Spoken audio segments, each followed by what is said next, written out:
Selamat datang lagi di Deep Dive kita. Kali ini kita mau bedah serangkaian renungan harian Kristen nih selama seminggu penuh. Fokusnya satu, jaminan. Iya, jaminan. Tapi ini bukan sekedar PD biasa ya. Bukan. Lebih ke keyakinan kuat soal status, pertolongan, masa depan kamu yang dasarnya itu dari Tuhan. Bukan dari apa yang kita capai atau usahakan sendiri. Betul. Nah, misi kita hari ini mau gali, apa sih inti jaminan ini? Gimana dampaknya ke identitas pas lagi susah, buat sehari-hari, terus soal harapan. Apalagi kalau dibandingin sama kepastian dunia yang sering goyang itu. Nah, itu dia. Yang menarik dari renungan ini, konsep jaminan ini dibangun pelan-pelan sepanjang minggu. Bukan cuma teori loh, tapi nyentuh banget aspek hidup kita sehari-hari. Mulai dari cara lihat diri sendiri ya? Iya. Cara lihat diri, hadapi masalah, bahkan sampai mikirin masa depan. Kayak peta gitu, buat fondasi hidup yang beda. Yuk, kita telusuri bareng. Oke, sip. Mulai dari yang paling dasar deh, identitas. Ini kontrasnya langsung kelihatan banget ya di sumbernya. Iya, kontras sama apa? Sama jaminan duniawi kayak, pekerjaan, status sosial, pengakuan orang lain, itu kan bisa hilang gitu aja, ya kan? Bener banget. Rapuh. Tapi renungan ini ngomongin status permanen. Anak Allah. Ini bukan hasil kerja keras kita, tapi hadiah karena kasih-Nya. Ada ide kuat juga kan, kalau kita itu dipilih, diterima penuh, bahkan sebelum kita ngapa-ngapain. Wah, itu dalam sih. Iya, rasanya ini bisa bikin kita lebih lega ya, bebas dari tekanan buat terus-terusan unjuk gigi gitu. Ini fundamental banget sih. Artinya kan nilai diri kamu itu udah nggak diukur dari performa atau apa yang kamu punya lagi. Oke. Ini kayak, penerimaan dari dalam yang kokoh, nggak goyah sama kondisi luar. Harusnya ini ngubah cara kamu lihat diri sendiri, pas kerja, pas kumpul sama orang. Dan ini bukan soal kamu doang. Maksudnya? Ya, ini juga nempatin kamu di komunitas, keluarga Allah. Jadi ada sisi kebersamaannya juga. Nah ini nih, bagian yang mungkin agak aneh ya, kedengerannya. Jaminan ini bukan berarti hidup jadi enak, bebas masalah gitu.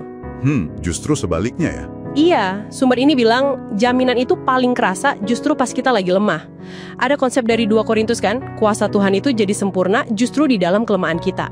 Wah, ini kebalikan banget sama dunia ya. Kebalikan total. Dunia kan nyuruh kita kelihatan kuat terus, sembunyiin kalau lagi rapuh. Tapi gimana ya caranya kita bisa benar-benar pegang keyakinan ini pas lagi jatuh banget? Itu kan gak gampang.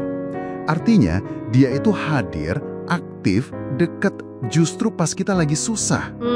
Oke. Bahkan penderitaan pun dalam kerangka ini dianggap punya tujuan. Ada keyakinan kuat dari Roma kalau Tuhan itu ikut kerja dalam segala sesuatu buat datengin kebaikan. Segala sesuatu ya? Termasuk yang nggak enak. Iya, termasuk itu.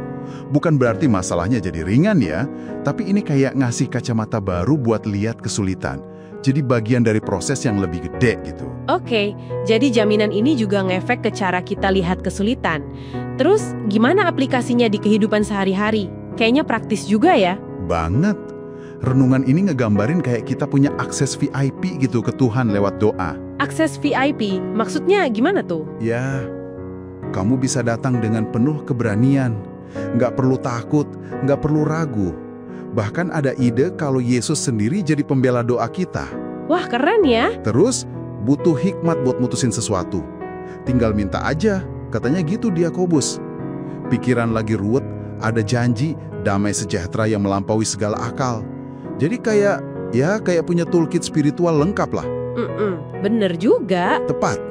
Dan benang merah dari semua fasilitas ini apa coba? Ketergantungan sama Tuhan. Bukan ngandelin diri sendiri. Oh, iya. Hikmat ilahi, damai yang gak biasa, akses doa yang gampang, semua itu hasil dari jaminan yang dikasih, bukan yang kita usahain. Bahkan rasa capek, beban hidup, itu Yesus nawarin kelegaan langsung kan di Matius? Iya. Tapi ada catatannya juga, doa itu efektif kalau sejalan sama kehendaknya. Jadi bukan cek kosong juga. Ada relasi, ada penyelarasan di situ. Oke, masuk akal. Nah, terakhir nih soal masa depan. Itu kan sering banget bikin kita khawatir ya, gak pasti gitu. Gimana jaminan ini main di situ? Sumber ini juga kasih pegangan kuat buat masa depan. Ada keyakinan kalau rencana Tuhan itu dasarnya baik, rancangan damai sejahtera, walaupun mungkin jalannya nggak selalu mulus ya. Terus ada janji penyertaannya yang nggak putus sampai akhir zaman. Bahkan ada gambaran tujuan akhir yang mulia banget.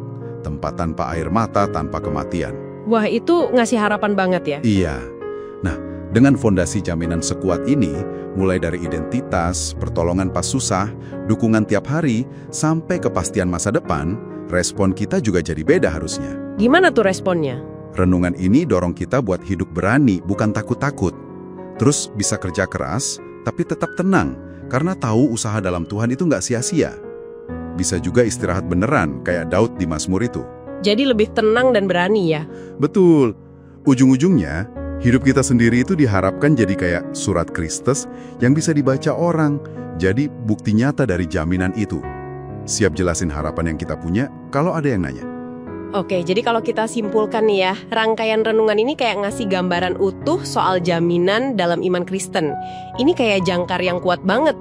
Jangkar buat identitas ya? Iya, buat identitas, buat kekuatan pas lagi ada badai, jadi kompas sehari-hari, sekaligus mercusuar harapan buat masa depan. Beda banget sama pegangan duniawi yang sering nggak pasti itu. Intinya sih pergeseran fondasi ya. Dari nyender ke diri sendiri, ke pencapaian atau omongan orang, jadi nyender penuh sama apa yang udah Tuhan kasih dan janjiin lewat Kristus. Ini bukan cuma teori, tapi jaminan yang emang dirancang buat ngeresap ke semua bagian hidup kita dan ngubah cara kita jalaninnya. Oke?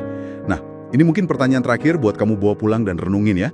Kalau hidup kamu itu, kayak tadi dibilang, adalah surat jaminan yang bisa dibaca semua orang, kira-kira pesan apa sih yang lagi terpancar dari tindakan dan respon kamu sehari-hari pas ngadepin naik turunnya hidup?